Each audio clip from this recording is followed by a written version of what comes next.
ya Tottenham ya Thomas Frank bari mu idiri ya Bercheze umugabo yitwa Eberechi ofite ugiye kuraba uno munsi Tottenham Hotspurs izi equipe barayiva imbere ariko basenze nevene kabisa. Tottenham Hotspurs ikintu nabonye umugabo yitwa Thomas Frank yakoze diri y'abantu b'abagabo cyane, umwe mu bawinga beza apana mu Bwongereza ku rwego rw'isi, umwe mu bawinga beza ku rwego rw'isi Josurinye ku nimero 7 umugabo yitwa Mohamed Kudus. Soro munyaga no myaka 24 ndamuzi kuva muri Ajax Amsterdam afise imyaka 21 ndamuzi ari muri equipe ya West Ham United. Ubushobozi bwa Ajax Amsterdam ya Kudus yinjiye asanga Anthony Mateus dos Santos asohotse agiye kwa Manchester acagira profile nawe nziza iri remarkable kugera kino gihe mu gihugu ca Holland, avuye aza kwa West Ham United, equipe itagira intention, equipe yo gukina nyene pour gukina.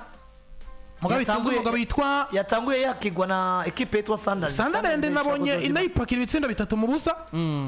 Isanga aza gusanga muri West Ham ni equipe novuga ngo ifise umugabo yitwa uyu munya Brazil Lucas Paqueta, ifise Jared Bowen, equipe nziza mugabo ba Christian Samarville bana batamba hagati mu kibuga ba Thomas Seke ba Vladimir Kufare ifise Ward Prowse abakinyi beza. Mugabo Kudus yakomeje kunyereka ngo je bugera mu kwevari umukinyi sindaba performance za equipe kenshi nirabira individuellement, mbega equipe ni yaba nabi we uzonyereka iki. Mohamed Kudus equipe zose zahuye na West Ham mbi zarumvise umuhindo wiwe, yaje muri equipe ya Tottenham Hotspurs. Abantu babonye urukino rwa nyuma rw'igikombe ca Super Coupe ya UEFA bakinye na Paris Saint-Germain. Ndazi Mendes abo yahuye bose nabo yagiye arahagarika. Uno muzi Mendes wo mubaza umwaka wose w'inkino yovuga ko Kudus yamugoye gusumba abandi. Kudus ari foro physiquement, anyaruka, atsinda, acenga, yasista, vyose bikwiye, afise gabari meze neza. Frank rero yaje kwenseramo Kudus muri equipe ya Tottenham Hotspurs, ye novuga ngo imwe mu maerema ariko aratuma no umusaruro Tottenham Hotspurs igira uri kurakunda. Yatanze assist zibiri ku bitsindo byose by'umugabo bitwa Richardson Dandrada, batsinze ibitsindo 3, Richardson ibitsindo 2 n'aka gasore kitwa Brennan Johnson. Mugabo Kudus yabigizemo uruhara rukomeye cyane, ukabona ngo ni Mohamed Kudus uko iminsi izogenda iregera imbere. Tottenham igomba kutwiyereka mu yindi shusho imeze neza, ni equipe yo kwitegwa, ni equipe navuga ngo nkuko nabigarutse ko kuva no mwaka uheze niyo equipe je ku bwanje Livize defense nziza mu gihugu c'Ubwongereza. Nuba aracefise kutiromera abaratero beza nka Pedro Pornaodogi, ukagira Mickey van de Ven na Kutiromero. Udogi ne mururaza na Jadon Spence. Ubure udoguza na Jadon Spence, ahubwo kuri kabiri niho nabonye mengo hari kibazo yuze Poro nta yindi choice hari no gucutekana ukaraba ingene ugomba kubrikora mugabo uno munsi hamwe yokororeramo umugabo yitwaye match yo ku munsi wa gatandatu yaragarutse muri system ya 4-3 nyuma yo kina kuri Paris Saint-Germain 3-5 hano yaragarutse muri system ya 4-3 anakuramwo Bentancur na Parenya hagati mu kibuga ko yari yazanye Ashley Gray na Lucas Bervigil na Matarsar ni umwe mu mediateur tugomba kwitega. Bino Thomas Frank aracabigerageza kuko Brennan Johnson yaramgarukanye kuraba na Chelsea ndetse naka gasore ka na Mohamed Kudus ugiye kuraba mediane yabo biragoye ko Ashley Gray yoronka umwanya, Lucas Bervara uronke waburiye umwanya Rodrigo Bentancur, waburiye umwanya Parinya ntagomba kubura umwanya muri Tottenham Hotspur. Umwanya Parinya arashobora kubura tout simplement nugu ndabona Bisuma kuri bande tuje. Ndabona Thomas Frank azokwisekiriza kuko Bisuma n'umukinyi mwiza mugabo twibuke ngo uzotakaza mu 12 muri Kari. Ya ereganamo Kudus. Nico gituma deja Parinya ari hajya. Na Mohamed Kudus azotakaza nutakaza Mohamed Kudus umenye ngo uzobufise ariko hajya Gana deficit ikajya kane. Gani no kane nibarimo Kudus warahari. Urabe neza Kudus araguma. Nubwo Kudus yogiye deja uraza kuvisa opportunité yuko agamaze kuganya Diana Kurzewski wahengeka wa Brennan Johnson kuko deja reba kinyarwa aragwanira post ari benshi. Nuba winjije deja Berecheze birumvikana ko birashoboka. Je Tottenham ndayibona mu nzira zibiri. Bwa mbere turafise umenyereza mwiza yitwa Thomas Frank. Kubwanje mbona ngo umenyereza dasimbye etape. Mubu Thomas Frank agize resite kwa Tottenham.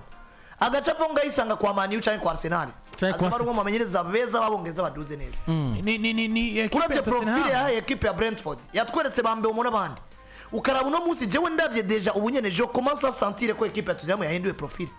Kandi ni objectif.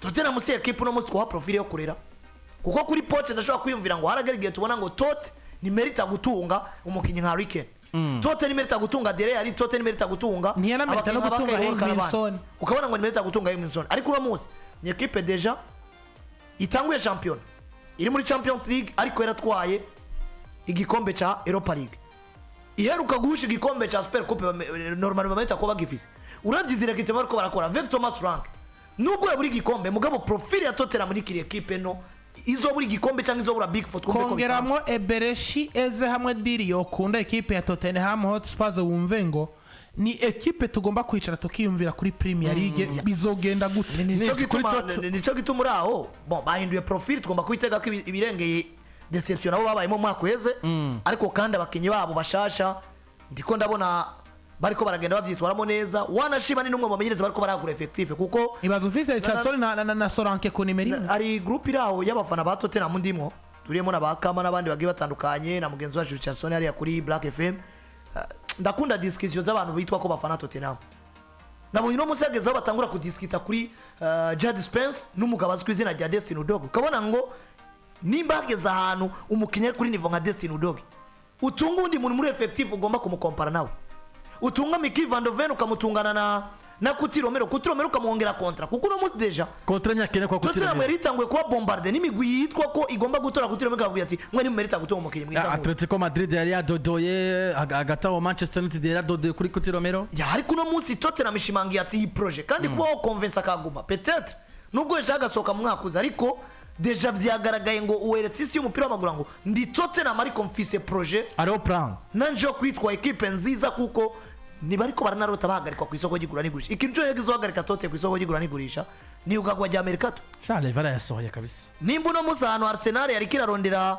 umukinnyi Eberechi bakabona ngo twebwe na urgence irimo n'ibindi ariko bakavuga ngo twe turadodora utunze Brennan Johnson iraba profile ya Richarlison ubugi igomba guhinduka Genda ziri Richarlison mwiza ariko muri umenyereza Marco Silva muri za Watford na za n'umwaka umwe babanye na Carlo kwa Everton mugabo no musi Richarlison ugiye kuraba kuri uno mumenyereza azwi izina rya Angelo Postecoglou Richarlison yaratakaje profile pourtant umukinyi tuzi profile w'abanya n'umumenyereza azingwa ashoboye ibi ashobora gutakaza ubwo akamugarurira na cancana karimo mu bakinyi na uno musi nizera ko ari we musatirizi Brazil fils amaze kwigaragaza ariko azikari kuri concurrence ikomeye cyane n'abitwa ba Joao Pedro na ba Mateus Cunha ashobora kumutwara ikibanza deja bari muri champion imwe n'umwanya mwiza kuri Richarlison yuko asubira kuja mu gikombe cy'isi na equipe yo Brazil ayoboye aba Joao Pedro na ba Mateus Cunha ni imwe muri equipe ku isi ifise umudefenseur nkunda kabisa Tottenham Hotspurs Romero ni umudefenseur mbona nkumva nti uruzuye bitatu ku busatsi na equipe yitwa Burnley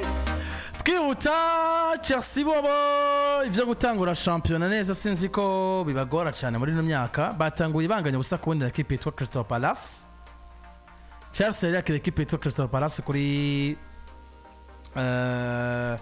Stamford Bridge erega buri Crystal Palace